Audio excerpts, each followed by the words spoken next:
Chooralmala Mundakkai ദുരന്തമുഖത്തെ revenue ഉദ്യോഗസ്ഥരുടെ ധൂർത്തിൽ നടപടി ആവശ്യപ്പെട്ട് CPI.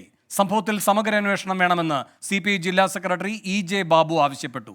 തുക ദുരന്ത നിവാരണ ഫണ്ടിൽ നിന്നും കൈമാറിയെങ്കിൽ ഉദ്യോഗസ്ഥരിൽ നിന്നും തിരിച്ചുപിടിക്കണമെന്നും CPI ജില്ലാ സെക്രട്ടറി ആവശ്യപ്പെട്ടു.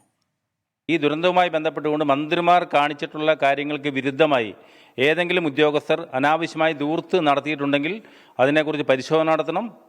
ഈ കുറ്റക്കാരായ ആളുകൾക്കെതിരെ ആവശ്യമായ ശിക്ഷണ നടപടി സ്വീകരിക്കണം. അവർ തുക മാറിയിട്ടുണ്ടെങ്കിൽ ആ തുക ബന്ധപ്പെട്ട ഉദ്യോഗസ്ഥരിൽ നിന്ന് തിരിച്ചു പിടിക്കുകയും ചെയ്യണം. ഞങ്ങൾ മന്ത്രിയോട് ആവശ്യപ്പെടും, അന്വേഷണം നടത്താൻ ആവശ്യപ്പെടും. കുറ്റകരമായ കാര്യങ്ങൾ ചെയ്തിട്ട് ആളുകൾക്കെതിരെ നടപടിയെടുക്കട്ടെ. ഈ ദുരന്തവുമായി ബന്ധപ്പെട്ടുകൊണ്ട് സുർജിത്ത് അയ്യപ്പത്ത് വയനാട്ടിൽ നിന്ന് കൂടുതൽ വിവരങ്ങളുമായി ചേരുന്നു. സുർജിത്ത്, ഈ ധൂർത്തിന്റെ വിവരങ്ങൾ എന്തൊക്കെയാണ്? വയനാട് CPI ജില്ലാ നേതൃത്വത്തിന്റെ പ്രതികരണത്തിന്റെ വിശദാംശങ്ങൾ എന്താണ്? വേണു, ഇതുമായി ബന്ധപ്പെട്ട് അതായത് പ്രതിദിനം 4000 രൂപ വാടകയുള്ള ഹോട്ടലിലാണ് ഒരു ഉദ്യോഗസ്ഥൻ താമസിച്ചിരിക്കുന്നത്. അതുമായി ബന്ധപ്പെട്ട ബില്ലാണ് പുറത്തു വന്നത്. ഇങ്ങനെ 48 ദിവസം താമസിച്ചതിന്റെ ബില്ല് 1,92,200 രൂപയാണ്.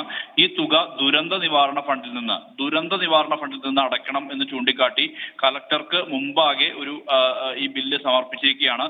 ഈ ബില്ലിന്റെ തുക അനുവദിച്ചു എന്നുള്ള കാര്യത്തിൽ വ്യക്തതയില്ല. ദുരന്ത നിവാരണ ഫണ്ട് എന്ന് പറയുന്നത് ഇത്തരത്തിൽ ധൂർത്ത് നടത്താൻ വേണ്ടിയല്ല എന്നുള്ളത് തന്നെ CPI ജില്ലാ നേതൃത്വം തന്നെ വ്യക്തമാക്കുന്നുണ്ട്. പ്രത്യേകിച്ച് മന്ത്രിമാർ അടക്കമുള്ളവർ താമസിച്ചത് സർക്കാർ ഗസ്റ്റ് ഹൗസുകളെ ആശ്രയിച്ചാണ് താമസിച്ചത്.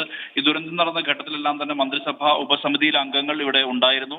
ആ അംഗങ്ങൾ എല്ലാം തന്നെ താമസിച്ചത് ഈ സർക്കാർ സംവിധാനങ്ങളെ ഉപയോഗിച്ചുകൊണ്ടുള്ള അത്തരത്തിലുള്ള അത്തരം മേഖലകളിലാണ് താമസിച്ചത്. മാത്രമല്ല സാമൂഹിക അടുക്കളയിൽ നിന്നാണ് ഇവർ ഭക്ഷണം പോലും കഴിച്ചത്. ഈ ഘട്ടത്തിലാണ് ഇങ്ങനെ ഉദ്യോഗസ്ഥർ 4000 രൂപ പ്രതിദിന വാടകയുള്ള ഹോട്ടലിൽ താമസിച്ച് ആ ബില്ല് ദുരന്ത നിവാരണ ഫണ്ടിൽ നിന്നും ഈടാക്കുന്നത്. ഇത് ഒരു തരത്തിലും അംഗീകരിക്കാൻ കഴിയുകയില്ല. ഇത്തരത്തിൽ ഒരു ഉദ്യോഗസ്ഥന്റെ ബില്ല് മാത്രമാണ് പുറത്തു വന്നത്. ഇങ്ങനെയല്ല, മറ്റ് ഉദ്യോഗസ്ഥരും സമാനമായ രീതിയിൽ തന്നെ വലിയ രീതിയിൽ തുക ഇങ്ങനെ ഈടാക്കാൻ വേണ്ടി ഉള്ള ശ്രമങ്ങൾ നടത്തുന്നു എന്നുള്ള തരത്തിലുള്ള വിവരങ്ങൾ കൂടി നമുക്ക് ലഭ്യമാകുന്നുണ്ട്. എന്തായാലും ഇതിൽ സമഗ്ര അന്വേഷണം, ഗൗരവ പരിശോധന വേണം എന്നുള്ളതാണ് CPI ജില്ലാ സെക്രട്ടറി EJ ബാബു പറയുന്നത്. മാത്രമല്ല, ഈ ദുരന്ത നിവാരണ ഫണ്ടിൽ നിന്ന് തുക കൈമാറിയിട്ടുണ്ടെങ്കിൽ അത് ആ ഉദ്യോഗസ്ഥരിൽ നിന്ന് തന്നെ തിരിച്ചു പിടിക്കാനുള്ള നടപടിയിലേക്ക് എത്തണം എന്നുള്ള ആവശ്യമുണ്ട്. ഇത് റവന്യൂ മന്ത്രിയോട് ഇക്കാര്യത്തിൽ സമഗ്രമായ അന്വേഷണം ആവശ്യപ്പെടുകയാണ്.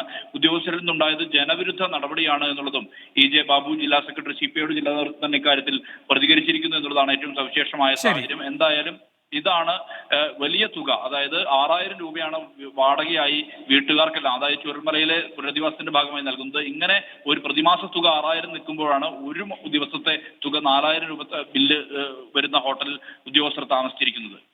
സുർജിത്ത് അയ്യപ്പത്താണ് വയനാട്ടിൽ നിന്ന് വിവരങ്ങൾ നൽകിയത്.